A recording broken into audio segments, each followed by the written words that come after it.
이솝 우화에 나오는 이야기인데요. 여우가 생일에 친구 두루미를 초대했습니다. 여우는 접시에 스프를 담아서 두루미에게 주었습니다. 두루미는 그 음식을 먹을 수 없습니다. 여우는 홀로 맛있게 먹었는데요. 두루미가 마음에 상합니다. 나중에 자신의 생일에 여우를 초대합니다. 두루미는 식사를 하는데 호리병에 물고기를 넣어두고 여우에게 줍니다. 여우는 호리병에 그 물고기를 먹을 수가 없습니다. 그래서 서로 안갚음을 했다. 이런 이솝 우화를 제가 초등학교 때 교과서에서 본 적이 있습니다. 그런데 그 이후의 이야기가 등장했습니다. 여우와 두루미는 후에 여우는 두루미에게 음식을 호리병에 주고요.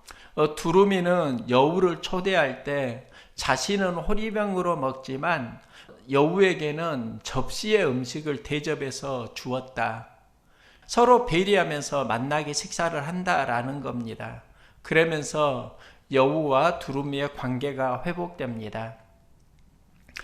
우리가 사는데 다양한 그릇이 있습니다.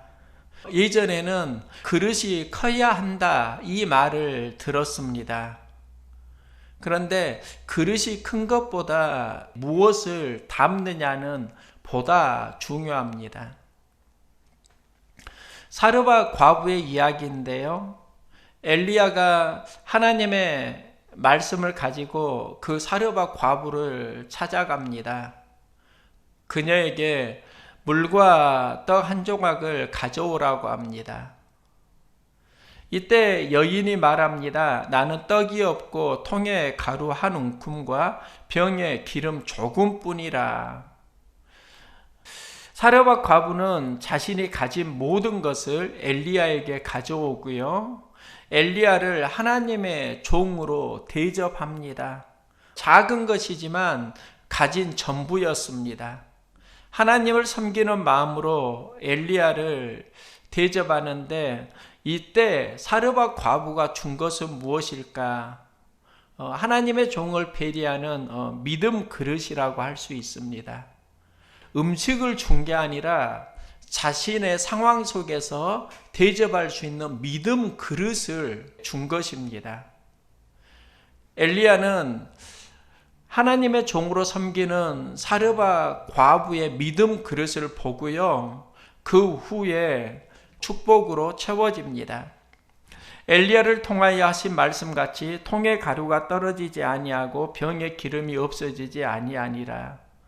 이 말씀이 무슨 말인가? 자신의 믿음 그릇을 엘리야에게 드리니까 하나님께서 그 그릇에 기름을 계속 부어주는 겁니다. 그리고 그 이후에 3년 6개월의 가뭄을 견디는 양식이 됩니다. 그는 하나님을 섬기면서 3년 6개월의 경제력이 회복됩니다. 그 이후에 과부의 아들이 죽는데 엘리야는 기도하고 그 아들을 살려냅니다. 사르밧 과부가 믿음 그릇을 하나님 앞에 드리니까 기름이 채워지게 되고 경제력이 회복되었다는 겁니다. 또 아들이 죽었을 때 하나님께서 그 아들을 엘리야를 통해서 살려냅니다. 생명력이 회복되었다는 겁니다. 저는 사르밧 과부의 믿음 그릇을 보면서 우리도 어려운 시기에 경제력이 살아나고 또 생명력이 회복되면 좋겠다. 이런 마음이 듭니다. 이 사회는 어떤 그릇을 가지고 있느냐에 따라서 축복이 채워집니다. 경제에도 그릇이 있습니다. 우리나라는 조선업이 굉장히 강국이었습니다. 그런데 수년 전에 조선업이 많이 어려웠고요. 또 조선업에 종사하던 많은 사람들이 인원 감축을 당하기도 했습니다. 세계 경기가 어려운 것도 있었지만 그 원인을 보니까 중국이 저가 공세로 많은 조선업의 수주를 몰아갔습니다. 우리나라 조선업이 한때 위기였는데요. 근래 조선업이 활발해지는 것을 보았습니다. 지금 전 세계 엄청난 양의 수주들이 한국 조선업에 몰려오고 있습니다. 그 이유가 있는데요. 해상보험 통계 자료가 있습니다. 해상보험은 배가 고장나면 보험사에서 수리 비용을 대주는데요. 한 해 고장 수리 비용으로 중국의 배가 89%의 해상보험료를 가져갔다는 것입니다. 배를 구입을 했는데 자꾸 그 배가 고장이 나고 이제는 한국 조선업으로 몰려들고 있다는 겁니다. 조선업의 배 수주가 많은 것은 복입니다. 그런데 그 복을 담으려고 하면 기술력이 필요한데 아직 기술력이 되지 않은 상황에서 많은 것을 수주하다가 지금 어려움을 겪고 있는 것이지요. 기술력은 경제를 담을 수 있는 그릇입니다. 경제에는 기술력이 필요합니다. 신앙생활에도 믿음 그릇이 있어야 하는데요. 사울이 왕이 되었습니다. 작은 자에서 큰 자가 되었습니다. 그는 왕이 되고 많은 실수를 합니다. 누구나 실수를 하는데 실수를 통해서 배우는 인생이 있고 실수를 하면 이유와 변명으로 방어하는 인생이 있습니다. 사울은 실수를 하면 자기 방어력이 굉장히 강한 사람입니다. 실수할 때마다 이유와 변명이 많습니다. 하나님의 영이 그를 떠나게 되고 다윗에게 옮겨집니다. 사울은 복을 담을 믿음 그릇이 안 되었던 겁니다. 다윗은 실수를 많이 합니다. 그런데 훈련과 연단을 받습니다. 하나님과의 친밀한 관계를 유지합니다. 하나님은 연약해도 그의 마음에 복을 담을 수 있는 신앙력이 있다는 걸 보신 겁니다. 하나님은 그 신앙력을 보시고 복을 주십니다. 우리에게도 각자의 어떤 그릇이 있습니다. 나는 어떤 그릇을 가지고 살아가는가? 지금 코로나 시대에 어떻게 신앙을 지키며 온전해질 수 있는가? 이건 굉장히 중요한 문제입니다. 오늘 본문을 보면은 바울이 고린도 교회에 편지를 하는데요. 우리가 이 보배를 질그릇에 가졌으니 여기서 우리는 질그릇이라는 겁니다. 질그릇은 깨지기 쉽습니다. 연약한 특징이 있습니다. 그런데 상황을 보니까요. 사방으로 우겨쌈을 당했다. 또 답답한 일을 당했다. 박해를 받았다. 거꾸러뜨림을 당했다.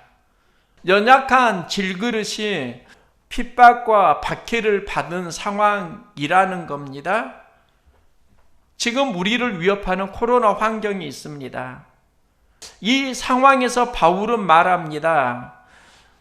사방으로 우겨쌈을 당하여도 쌓이지 아니하며 답답한 일을 당하여도 낙심하지 아니하며 박해를 받아도 버림받지 아니하고 거꾸러뜨림을 당하여도 망하지 아니하고 즉 낙심하지 않고 망하지 않는다.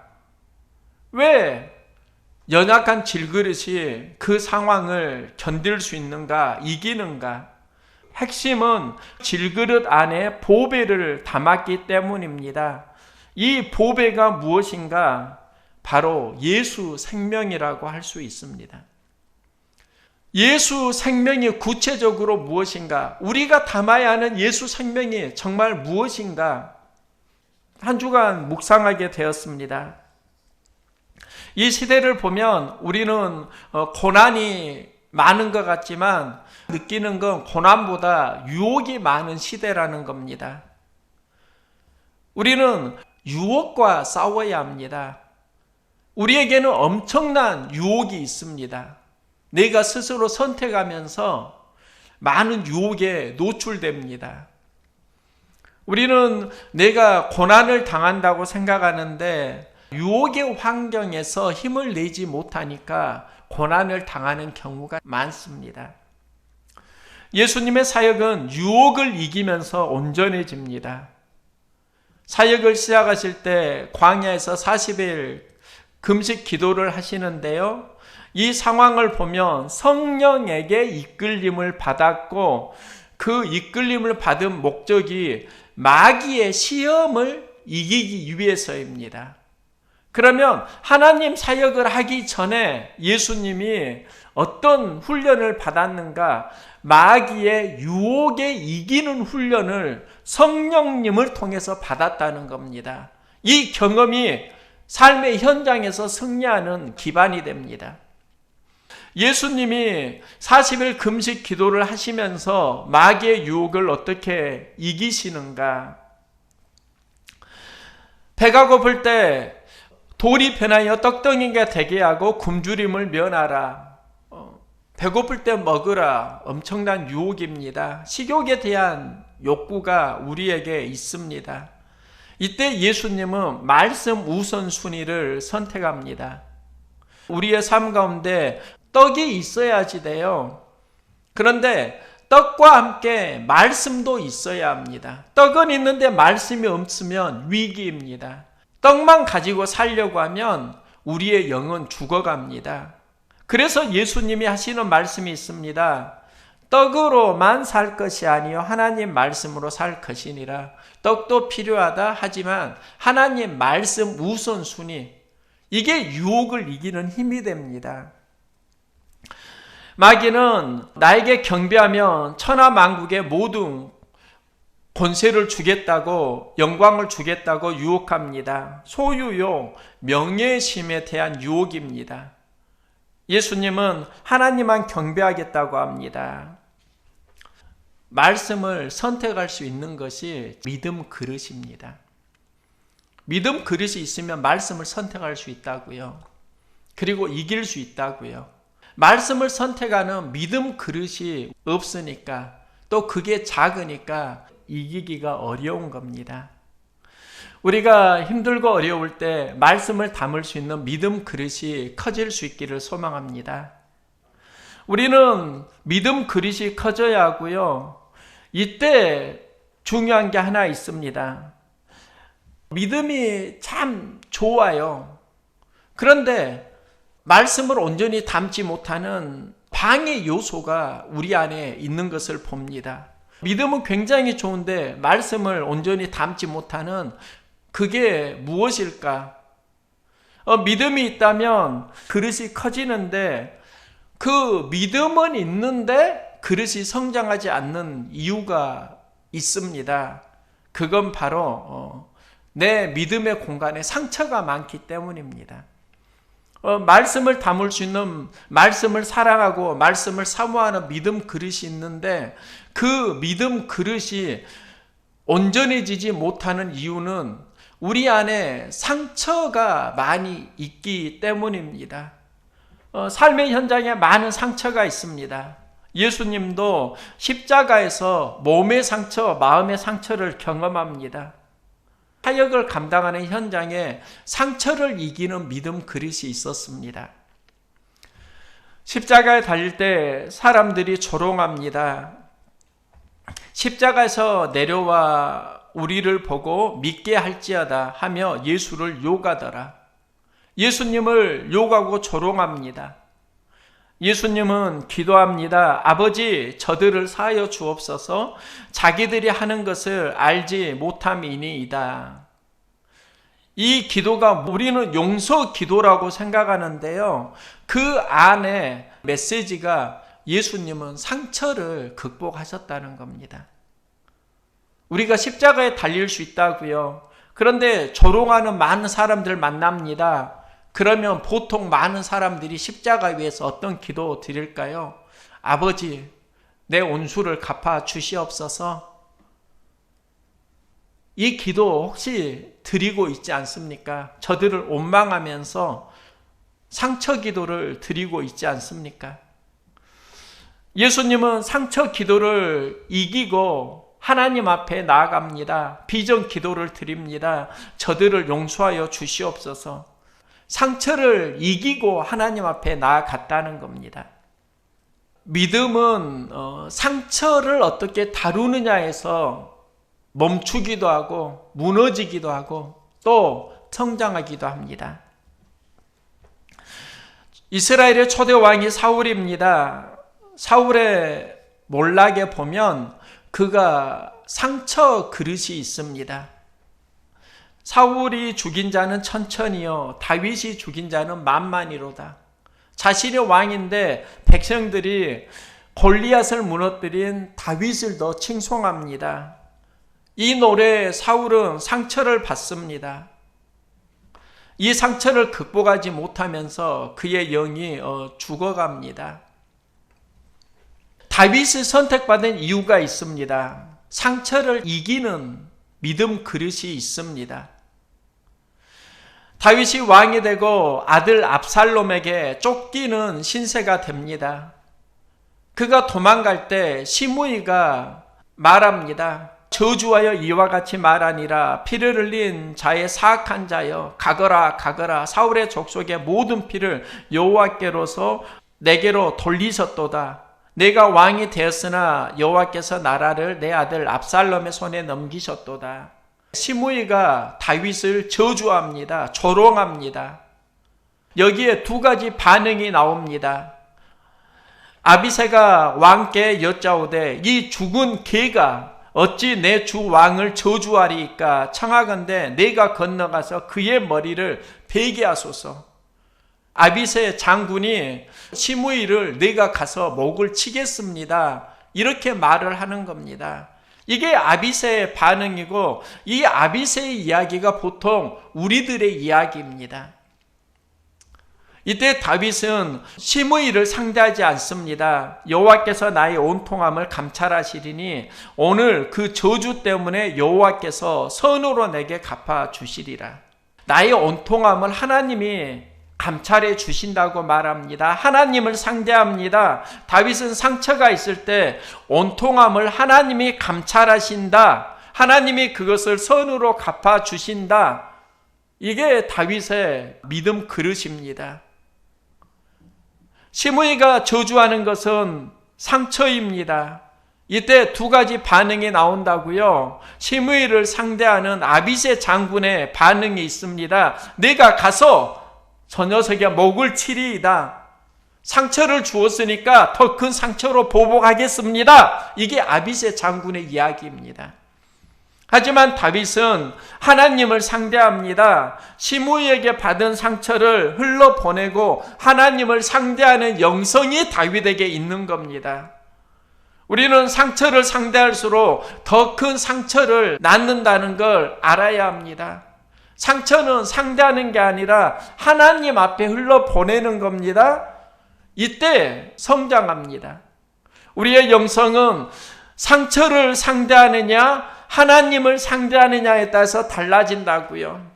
시므이가 공격할 때 상처인 시므이를 상대할 수도 있고 그 상처를 가지고 하나님 나의 온통함을 들어주시옵소서 기도하면서 하나님을 상대할 수도 있습니다. 하나님을 상대하면서 다윗은 위대한 왕으로 회복되어 가는 겁니다.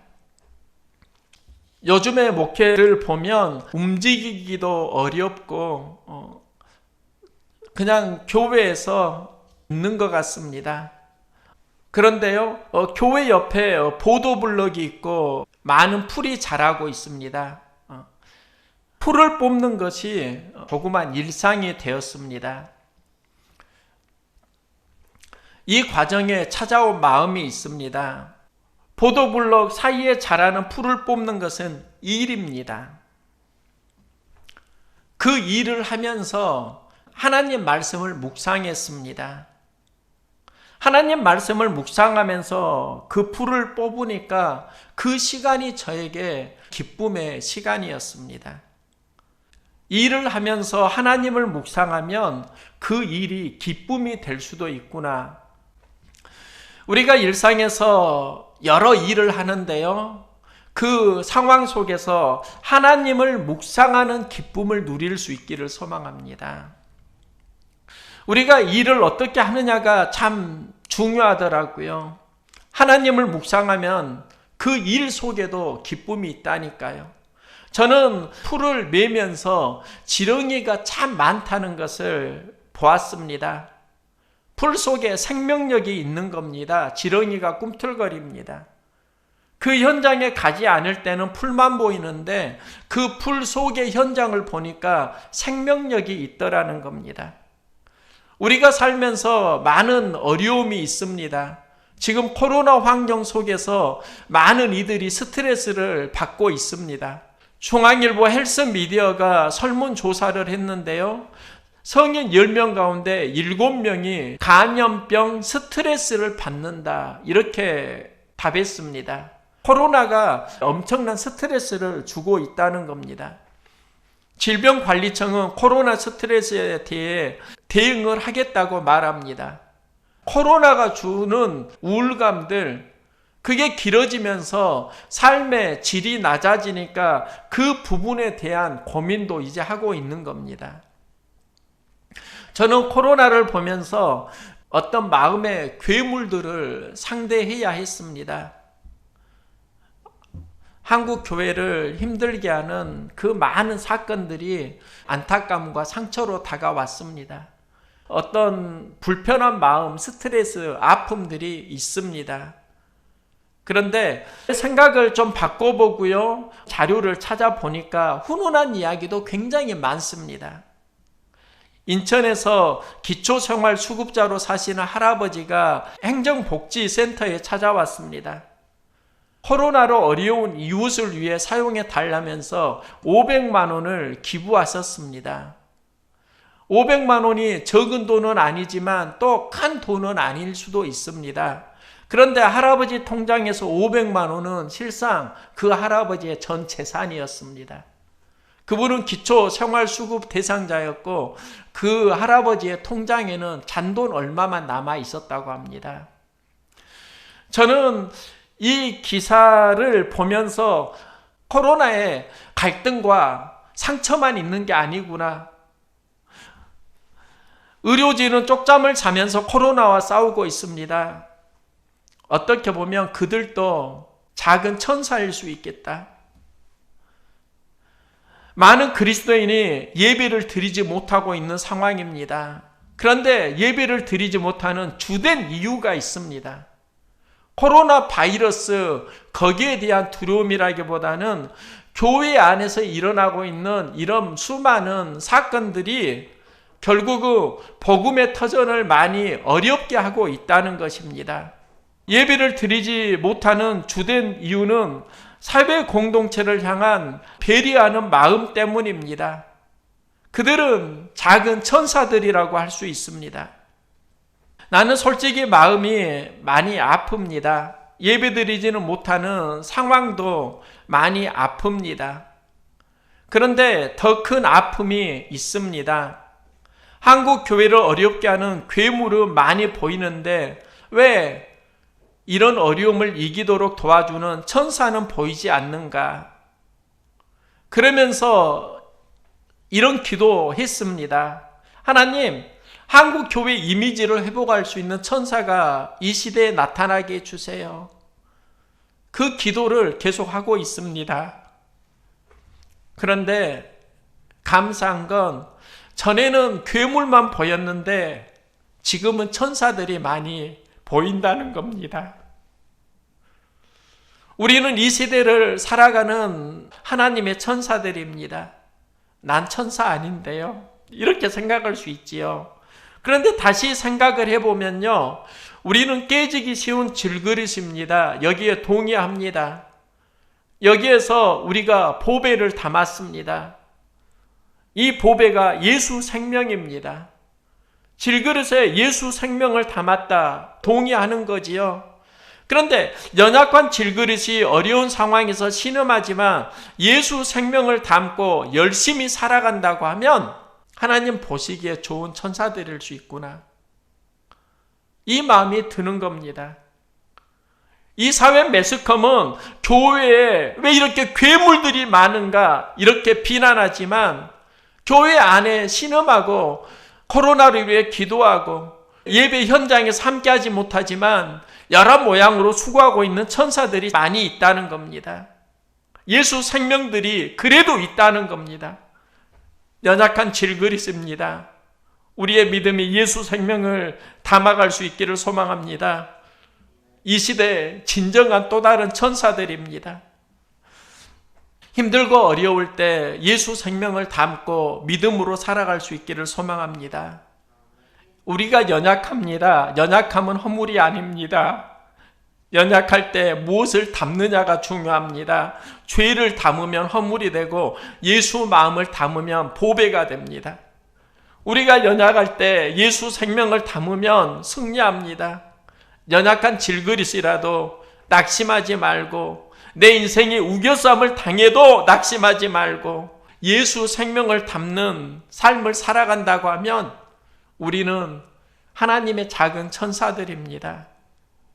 하나님 보시기에 아름다운 여러분, 예수 생명을 담고 살아가는 여러분을 축복하고 하나님의 마음을 담아가는 보배의 마음이 있다고 하면 하나님의 나라는 다시 회복될 것입니다.